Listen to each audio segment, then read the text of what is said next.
So here we are in Adair Park in the West End. You and I have worked together for a long time, but can you introduce yourself, what you did, and what you're doing now? Yeah. So I was deputy director at the National Economic Council in the Biden administration. And in that role, I was in charge of all of our work on industrial policy and supply chains. We are just a couple blocks away here from a proposed data center. What are data centers and what does it look like for them to go into a community?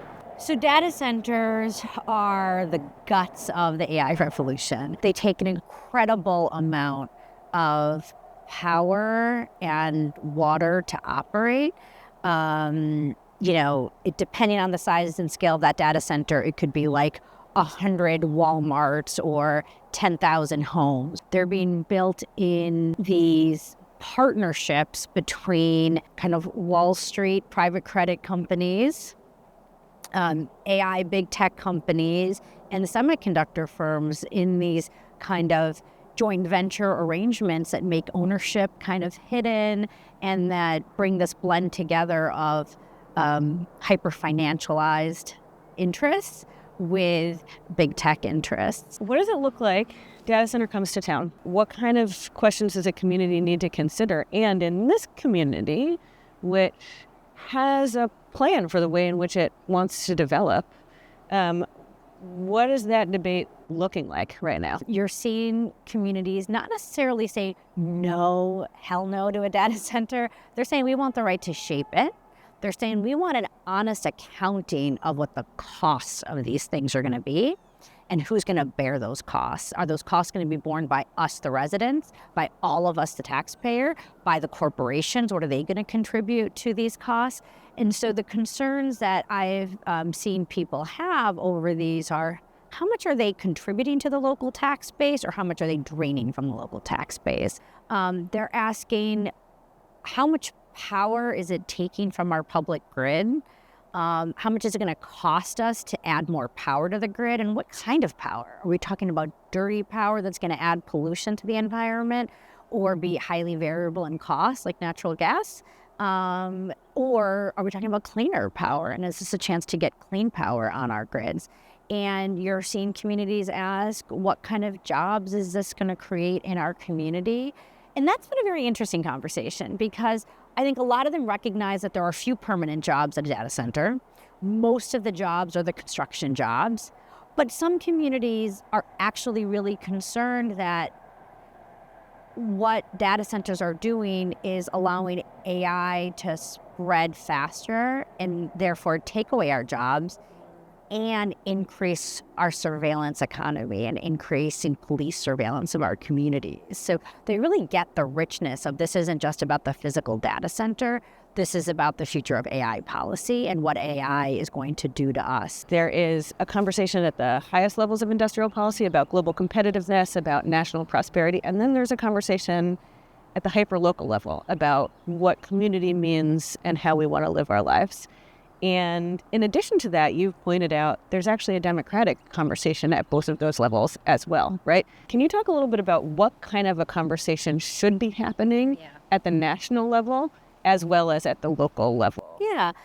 So, look, America is a decentralized country by design in which some power is held at the federal level, a lot of overlapping powers at the state and local level. And as a result, in the Biden industrial policy, we were trying to set up a deliberative debate and a conversation and pull local communities into the conversation about what does an industrial policy look like in your interest as a people, rather than industrial policy just being the purview of federal policymakers and policy elites and corporate elites talking about it in a backroom deal kind of a way in Washington, saying this is what we have decided is in the American interest. Instead, the Biden administration said, if you're going to take public funding if we're going to use public funding to build out these strategic sectors, we want the companies to negotiate with local residents about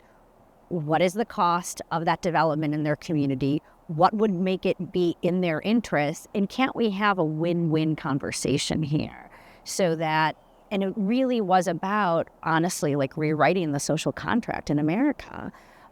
We need a new social contract if we're going to be in this era of industrial policy that asks, what are companies and corporations contributing? What are citizens contributing? What role is government playing in mediating between citizens and business, and making sure that power is shared and distributed and power isn't only held by one side? It's a very, very different vision of industrial policy than the Trump administration, which has had a vision of industrial policy that on one hand has been a pay-to-play system. You pay us, usually the Trump administration and their friends, like personally pay us and enrich us, instead of what are you paying into the public purse? Or we will coerce you. It's a full-on violent, coercive effort to force business to do a set of things that the government wants. Can you give us a couple of examples of other communities that have successfully brought a company that wants to build a data center to the table and made it something worth the community's while? Yeah. So I've been studying what happened in Memphis when XAI, Elon Musk, came in and built a large data center, and he just stuck on a ton of dirty gas turbines to power that data center, to get the power he needed to run that data center.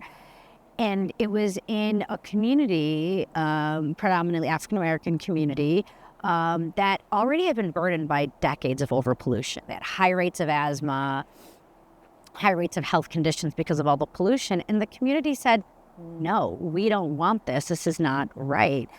And they were able to organize and mobilize. And because they had built power over the years and helped elect certain people into city government, into the city council, they got the city to negotiate a community benefits fund with Elon Musk, with XAI.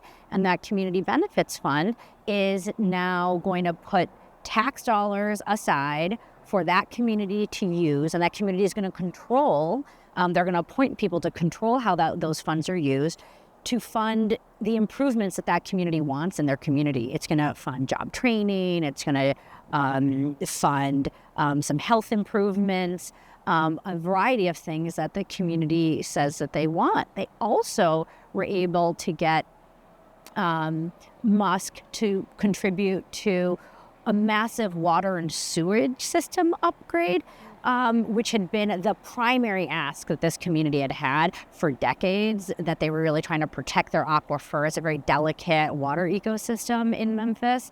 And so it was a top ask of the community. And because they fought back, because they mobilized, they showed up at public hearings, they had a broad-based coalition. What they said was remarkable for them is that they're a community that has tried to fight a lot of pollution efforts and a lot of development in their community. And they haven't always built a multiracial, multi-class kind of group of people to resist. And this time, they said they had so many white people join them and support them in this effort, which was huge for solidarity.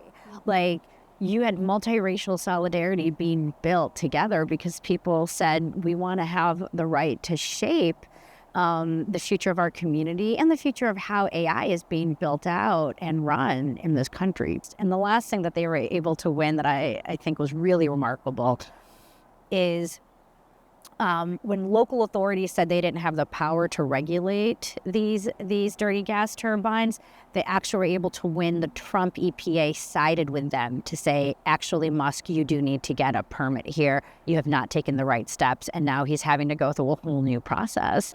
To build a data center, you need not just the hyperscalers. You need the Wall Street investment. You need sometimes private credit. These are some of the most powerful corporate interests in our country. How is it that in that kind of a conversation, a community can actually come together to build enough power to win serious benefits? Yeah. It's what makes some of these fights really incredible. In Memphis, it's like long-term community organizing that community had done over the years, and they still held local power. There was a data center in downtown San Jose that was being built And the community said, well, our long-term plan is that we want more affordable housing in this area. And so the developer added affordable housing around the data center development. And the community said, we want this to be part of adding to the beauty of our community, not an ugly warehouse that is blight basically in our community. And so they did all this beautification and murals that they're going to build around the data center, so it adds to the beauty of the community. And so you see that people actually have power when they organize and when they mobilize, and they have power when they work with elected officials who want to work with the community in this kind of co-governance relationship is what some of us wonks call it. But when they're saying we don't just work with the most power, with those with the most money. Money is not the only power out there. Votes have power, and people organized have power. I think one thing that often gets lost is that it's actually in the company's self-interest to negotiate with the community. The company is going to be a new long-term resident in the community now. They want to have strong relationships. They want the social license to operate. And so when you have community benefit policies in place, it actually helps bring down the temperature. Rather than have a straight up no moratoriums everywhere, you get people coming to the table, getting to say, it's more leveling the playing field and creating a sense of fairness. So the companies get to hear, here's what kind of resident we want you to be in our neighborhood, and the company can say, we can do that. Because a lot of them can do that. Like Musk was able to clean up the aquifer that had been plaguing this community for so long in Memphis. We've been talking about democracy at the most local level and what it means to participate. At the national level, we are also we're starting to see some proposals, even from the AI companies, about what kind of policy should go into how we build out AI. I actually think it's a good first step. And I also think that one positive step that some of what the companies have published have put out there is that we need to reimagine the social safety net in America. I think you and I grew up in a country in which people really hotly contested. Have you earned those benefits? Have you earned those benefits? And I think what's remarkable to me is that technology companies are saying, actually, public benefits are a right that people have. They aren't something that needs to be earned. They are part of your right as a citizen to have a basic set of economic rights and economic protections.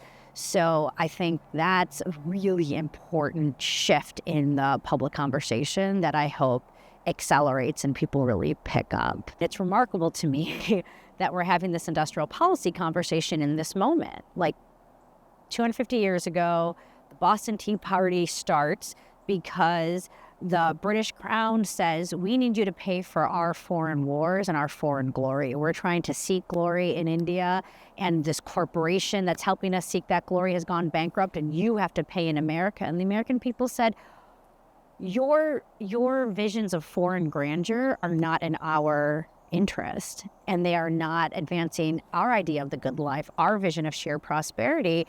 And so we protested and we started a whole new government. Well, we're at another moment in which politicians in Washington and corporate elites are saying, we're in a global competition.